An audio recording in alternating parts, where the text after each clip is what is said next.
Bom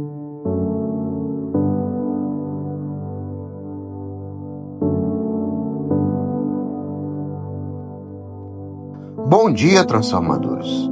Vamos ao Evangelho de Jesus Cristo, segundo João. Naquele tempo, Jesus ergueu os olhos ao céu e rezou, dizendo: Pai Santo, eu não te rogo somente por eles, mas também por aqueles que vão crer em mim pela sua palavra, para que todos sejam um como tu.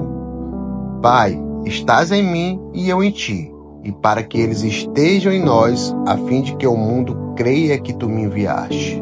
Eu dei-lhes a glória que tu me deste, para que eles sejam um como nós somos um. Eu neles e tu em mim, para que assim eles cheguem à unidade perfeita, e o mundo reconheça que tu me enviaste e os amaste, como me amaste a mim.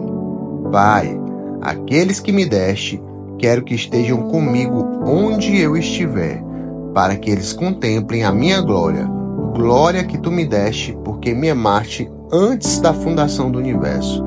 Pai justo, o mundo não te conheceu, mas eu te conheci, e estes também conheceram que tu me enviaste. Eu lhes fiz conhecer o teu nome, e o tornarei conhecido ainda mais, para que o amor com que me amaste esteja neles, e eu mesmo esteja neles. Palavra da salvação. Você já parou para pensar que Jesus, ali nas vésperas da sua paixão, não gastou palavra falando de dor, mas de comunhão? No momento em que tudo ali estava caminhando para o fim, humanamente falando, ele rezava por nós. Sim, ele rezava por mim e por você. E o trecho de hoje do Evangelho faz parte daquela oração mais íntima e belíssima de Jesus, que a tradição chama de oração sacerdotal. É como se ele abrisse o coração diante do Pai e nos deixasse ouvir.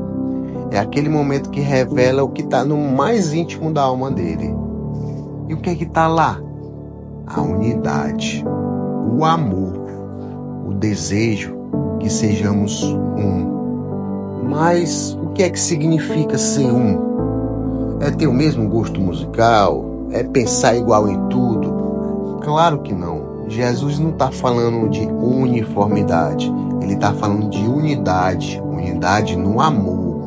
Como um amor que une o Pai e o Filho no Espírito. Um amor que não anula a diferença, mas que integra. Um amor que não impõe, mas acolhe. Um amor que, ao invés de dividir, multiplica. Multiplica presença, cuidado, verdade. E ele diz que roga não só pelos discípulos que estavam ali, mas por todos os que crerão pela palavra deles. Isso é uma antecipação da igreja. Jesus já tinha em mente a sua comunidade, a sua paróquia, o seu grupo de oração, a sua família, porque ele sabia que a fé seria transmitida de geração em geração. E por isso, ele reza para que essa corrente de fé seja também uma corrente de amor e de unidade. Mas aqui tem um detalhe que sempre me toca. Jesus não apenas deseja que sejamos unidos entre nós. Ele quer que sejamos um nele. Pois a comunhão verdadeira só é possível quando é enraizada nele. Porque fora dele, minha gente, tudo vira organização, ideologia, até simpatia, mas não comunhão. E é por isso que ele diz: para que o mundo creia que tu me enviaste. Isso é, a nossa unidade quanto igreja é o nosso maior testemunho ao mundo. Porque não adianta falar bem, cantar bonito, organizar eventos impecáveis se a gente não vive reconciliado, se a gente não se perdoa, se não suporta com paciência, se não vive como irmãos e irmãs. É a unidade vivida que convence o mundo. Sabe por quê? Porque ela é rara.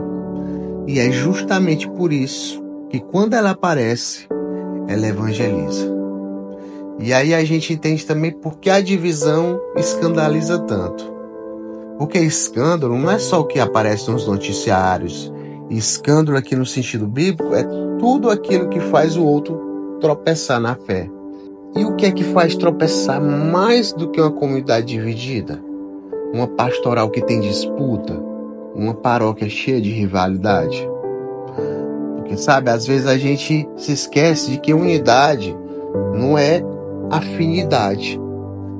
Unidade é fruto da cruz. Jesus sabe que vai para o Pai e Ele não promete que o caminho será fácil. Ele não pede que o Pai nos tire do mundo, mas que nos guarde do maligno. E porque Ele sabe que o mundo vai rejeitar, vai tentar nos dividir, desanimar, enfraquecer. Por isso Ele reza.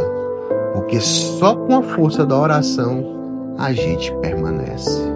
E hoje a igreja também celebra São Bonifácio. Foi um bispo missionário que viveu isso até o fim.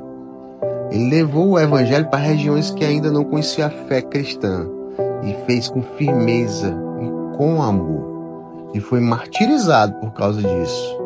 Mas ele entendeu que a unidade pela qual Jesus rezava também custava coragem, testemunho e principalmente entrega. A unidade que Jesus quer não é só superfície, não é só um sentimento bonito. É uma escolha diária. É o esforço para ouvir mais do que falar, servir mais do que esperar, compreender mais do que julgar. Isso começa nas pequenas coisas. Como é que a gente trata as pessoas do nosso grupo, por exemplo? Como a gente fala dos outros quando eles não estão por perto? E como é que a gente lida com quem pensa diferente? Se a resposta for amor, nós estamos caminhando bem. Se for orgulho, bom, então é hora de deixar Jesus rezar por nós. Mais uma vez. Agora respira fundo comigo e pense em quem você precisa perdoar. Pensa mesmo. E qual o laço que você precisa reconstruir? Pensou? Porque quando a gente perdoa, reconcilia e aproxima, a gente começa a realizar um sonho. O sonho de Jesus. Que todos sejam um, como tu, Pai, estás em mim e eu em ti. E que esse sonho não fique só no evangelho de hoje, mas comece agora. Aí mesmo onde você está. Enfim, que o espírito da unidade nos conduza. Paz e bem.